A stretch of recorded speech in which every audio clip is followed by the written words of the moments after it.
You see an incoming call, and suddenly, you don't feel like answering.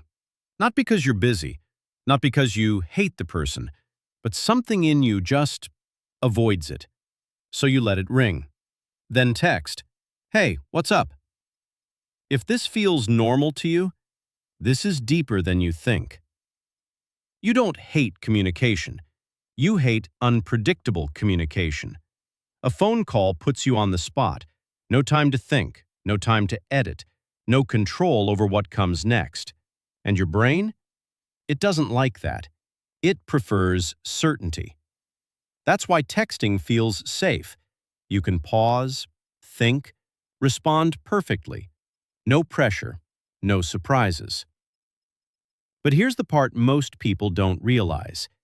It's not laziness. It's not even bad habits. It's your brain trying to protect you from discomfort. Because calls demand something uncomfortable, immediate presence.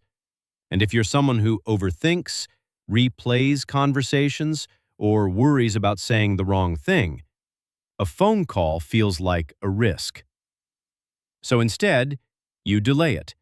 You tell yourself, "I'll call later." But later rarely comes. And slowly, you build a pattern.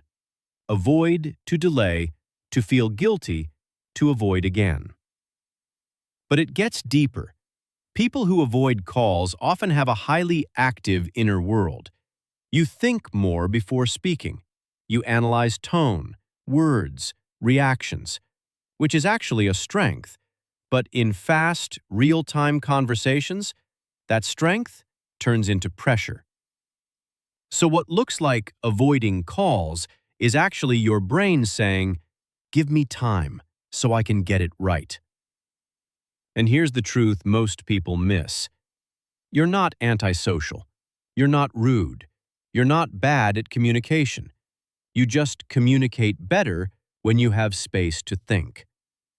Once you understand this, you stop judging yourself, and instead of forcing yourself to be like everyone else, you start playing to your strength.